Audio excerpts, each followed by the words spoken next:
these fine folks are going to introduce themselves to you in answering the first question of our panel. We're going to have 3 questions that we'll be diving into in depth and having a conversation among ourselves. These customer panelists will share with you their views and their journeys and so forth. And then after we close that, I think I'm going to trust Neil and Kate to give me a hand signal when we're going to need to make a transition. We're going to invite another group of people to speak from the perspective of technology providers. So for your viewing benefit, we're separating the customer viewpoint from the provider viewpoint. The only exception to that is my colleague Mark Sage, who is here on behalf of the AR for Enterprise Alliance and Industry Consortium promoting enterprise augmented reality. And Mark has had an emphasis on the customer and getting more customers into the association over the last 6 months. So he can share some of that with us. Okay, so with that as an introduction, I'd like to invite Kirby to introduce yourself and tell us about the journey that you and your company have been on with respect to enterprise AR. So hi, good afternoon, everybody. My name is Mark Kirby. I do go by my last name. I am from Liberty Mutual Insurance, so I am the technology officer for IT at Liberty Mutual Insurance. We're headquartered right across the river here. In terms of our journey, I would say, honestly, we're still scouting. I mean, it seems like early days for the technology. I love a little bit of what Tim was saying in terms of the opportunities for everybody and the market potential. Our perspective, I think, is this will be important. Obviously, from this morning, since we had sort of general issues with simple projection in the room, it is important that we resolve and address some of the reliability issues. I mean, I think that it's undoubtable that this will be super important for people and super important for enterprises and corporations. It is early days, for us. What does your company do that uses augmented reality? Talk to us just a little bit about the use case before we pass it on to Patrick. Yeah, I mean, we're exploring opportunities. I mean, we're a big corporation, $38 billion in revenue, and 40,000 people. Right now, I don't believe we have any what I call main areas of use of AR or VR, but lots of interest. We do sort of hackathons internally and ideation and experimentation, and there's quite a few of them in the last sort of 12 months that have employed various aspects of this technology. But that's what I mean by it hasn't yet made a major dent on any of our operations. The one area that does seem to be of more interest to us, but it might just be where we're starting and we need to think more broadly, but is in the area of training, right? Obviously, Liberty Mutual Insurance company, there's lots of risks in the workplace that you can help somebody see with augmented reality well before they're in that situation. And some of our customers, I mean, you don't want to put your employees in harm's way. If you walk into a virtual saw blade, that's probably a lot better than a real one, right? So I think that we have a lot of interest in sort of safety and using it for training really good. For our customers. Thanks, Kirby. Christy. My name is Patrick Ryan, and I'm a shipbuilder. My company is Newport News Shipbuilding, and we've been augmenting aircraft carriers and submarines for the last 6 years. Our team started in 2011, back in a time where, I'll tell you, for about 6 months, we thought we invented augmented reality. And then we learned about all of you, and it's been a fun journey ever since.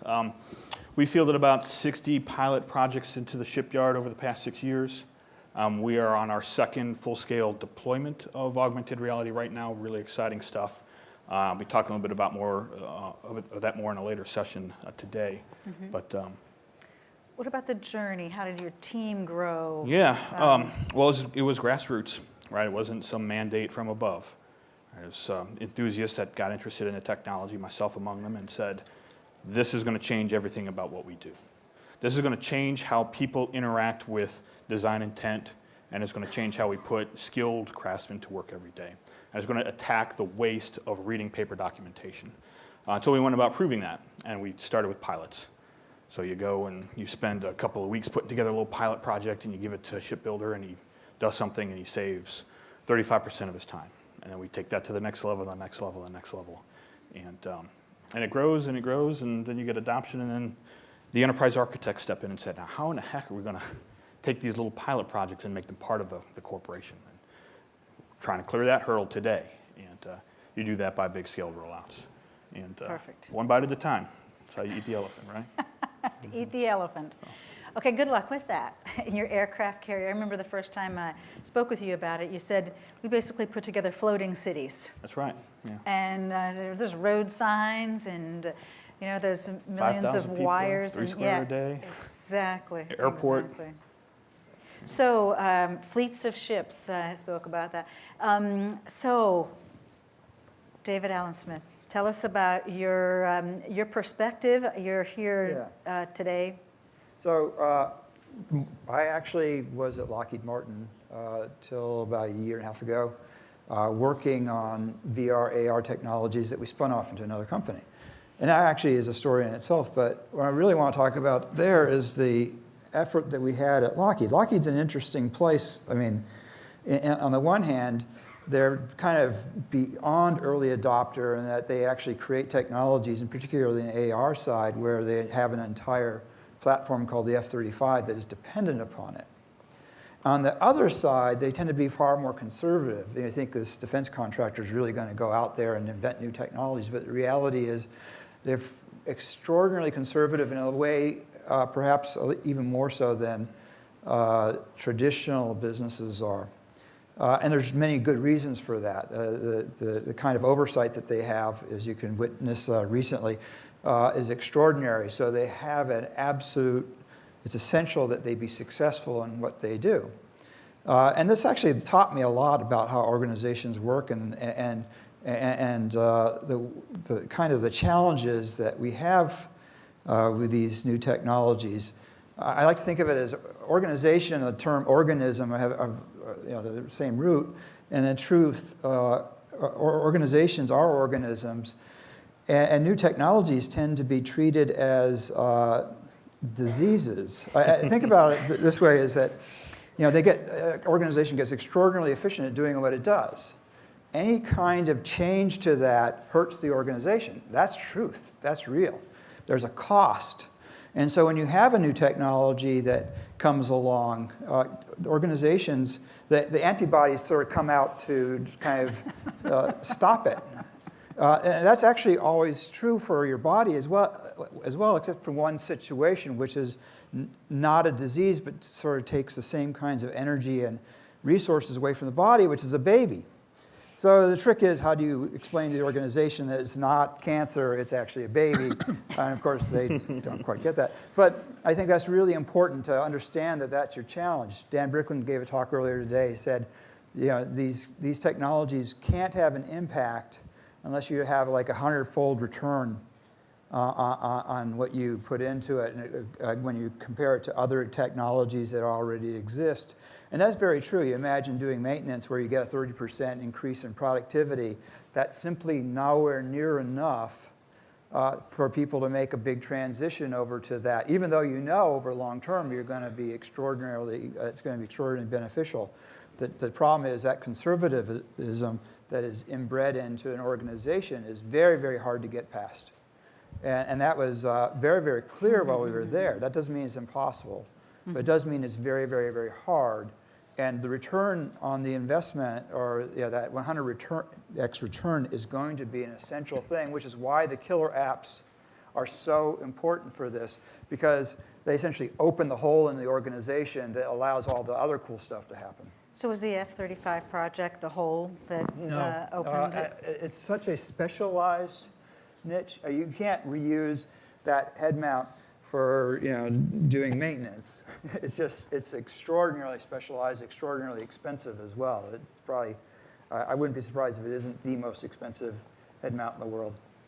Okay, so let's ask Mark then, since you're not in an enterprise, but you talk with a lot of enterprises and that have started to work in augmented reality. So Mark, can you summarize in a, what you hear from those people that you're talking with, their journey? Are they getting frustrated? Is this their third or fourth run at it? Yeah, okay, and just some of the companies that are members of the area include Newport and Lockheed Martin, and Boeing, and Bosch, and Huawei. So lots of kind of enterprises. Interestingly, a lot of them have been, or say they've been involved in AR for quite a long period of time, and we're talking years. So it's going back in their kind of developing and looking at new prototypes. There is some problems with the technology, but the technology will mature. What I get quite often is about, and I think you've just said about this, David, the problems within the organization. So I absolutely agree with some of the statements that you've made. I think what organizations are trying to do is through these prototypes is really build kind of case studies and information and return on investment to help make those business cases. And I think the more work, what I see is that's kind of needed within the industry to really show, you know what, there's lots of talk about it, but here is some evidence, here's some substantial information. The different enterprises have all sorts of different use cases. So it's quite interesting when I speak to them. It's ranging from remote assistance to help building to design work to everything. So it's not really consistent that there's one specific use case or use case category. Yeah, I think that's a really good point, and the panelists here have reinforced that. The second topic I wanted to kind of ask you guys to reflect on is around leadership within your companies or within Lockheed where you work. Who provided the leadership? Where did it come from? And is it, you touched on it, Patrick, just really briefly, but I'd like to develop that further. Tell us. So there was one person, then there were 10, then there were 100, then there was 1,000. Kirby, who's providing the leadership at Liberty Mutual today for AR research and introduction? Is that you? No, actually, and I don't believe it should be. I think that just as we have here a collection of people, and the joining of those people together, right, it creates this interesting exchange. I think that's actually what happens or needs to happen for companies to be successful. I agree entirely with the perspective of new things are treated like diseases. It's disappointing. I do think that there's a glimmer of hope, though, because most companies are also realizing that if you don't start to take risks, you're gonna lose very quickly, right? So it's sort of natural tendency to, even in our own lives, right, stick with what we know until you have a burning platform. And I think more and more companies are realizing they have a burning platform. We're a 100-year-old insurance company. Pretty much every major part of our business is going to get changed by technology. Now, we debate at length the duration of time that will take, for example, automobiles driving themselves. But we don't debate whether it's going to happen. And of course, the business lines like automotive or construction, right, that they come up with ideas and use cases and say, knock, knock, knock, I need this. Well, I think you have to solve a human problem fundamentally. I don't think you win if you solve a business problem, by the way, because businesses are built on taking delivering something of value to customers, right? So I believe you have to be focused on a fundamental human problem. Now that might be within a company, of course, and training people, or maybe helping a company with their customers, right? But if you can get to an actual human problem, I love the academic panel up here talking about, does this change us? I mean, do you design for, who we are as humans? Like there was a book I read, I forget the author, but Human 1.0, right? Sort of saying, hey, forget all the 2.0 and 3.0 like buzzwords. Like we're just fundamentally the same. And comments made about, when we were in cave days. But I don't know. So you're designing fundamentally for humans as they are, these human intrinsic things, or do you design for what we might be if we're cyborgs, where we can sort of modify ourselves. But anyway, I love that conversation because I think it needs to point back to, human need, and this technology ultimately, once it embraces human need, then I think corporations can exploit that, right? Take advantage of it. All right. Patrick, tell us about Well, the organic changes. Answering your first question about where did it come from a leadership perspective, I mean, you have to have people that are passionate about the technology, for any technology, whether it's AR or other. And then echoing the, is it something that all the white blood cells in the organization attack? Augmented reality disrupts just about everybody in the organization. If you used to produce drawings, I'm telling you you're not going to do that anymore. If you're a pipe fitter, I'm telling you you're not going to do your job the same way anymore. And across the spectrum, you get disruption for everybody, but to go and say, is it answering a human need? What we've seen is it is not a millennials technology. Right? Across the generational spectrum, once people see what AR can do and adopt it, they realize what it does truly do, if done correctly, is it attacks waste in the value stream, reading paper documentation typically. And nobody likes to do that, right? Even if you're a 40-year shipbuilder, a master shipbuilder is what we call them. When I say, here's AR, go do this inspection, we only talk about 3 of our use cases in the public domain, but one of the big ones was inspection. We inspected a number of compartments on a ship, planned to take 36 hours to do it, big stack of drawings, did it with AR in 90 minutes. Okay, it was a 95% cost takeout for us. It was the biggest we've ever accomplished, and that's what breaks down barriers, right? You get that 100 to 1 success story, and that's when the grassroots effort turns into now the general manager of Newport News Shipbuilding is an advocate for this technology because he now sees it. And when your master shipbuilders stand up and say, yeah, I want this, in addition to the 18-year-old that just started on the deck plate and he says, I want this, then you get that top to bottom organizational adoption demand signal. And that's when you go from pilots to prototype or to deployment. And coming back to what Mark said, if you have the ROI in the case study, you can convince a lot of management to do a lot of different things. You were with the CTO's office, I think, just to close up, but... I was Chief Innovation Officer and a Senior Fellow. Okay, innovation. But it's interesting, Lockheed's got a very interesting customer, which is obviously the military. And one of the things that they've got is a special operations group that actually is very hungry for this sort of thing. And what happens with that is they are indeed early adopters. And they, if they are actually successful, you'll see that kind of technology evolve to encompass the rest of the organization. But that's kind of the exception. The real rule is that today, it's the consumer markets that really push the envelope, and the resulting technologies then get integrated into the systems that the defense contractors utilize. And a perfect example of that was using smartphones. Today, smartphones are the target for almost certainly a large amount of the training applications that get generated today for defense and for even internal systems. So the reality is today, and I think that's probably true of most organizations, is it's going to be coming from the outside in, and it's going to be grassroots because people are going to bring their systems into work and start using them in ways that are probably not authorized, and in Lockheed could get you sent to prison or something. But it's exactly the right kind of thing. That's what's going to happen. That's what always happens.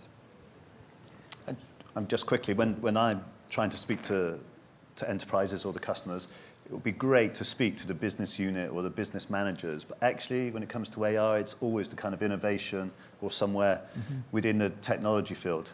I think the other really interesting insight is you speak to some companies, or they call me and say, hey, look, I bought some HoloLens. What am I going to do with it? Yeah, so they're not kind of thinking, or whatever the wearable technology or whatever the technology is. So it really is back to businesses understanding what the business problems are, and there's plenty of solutions out there that can solve those problems. Great transition, Mark, because I want to thank our panelists here and transition over to the providers. Thank you. Thank you.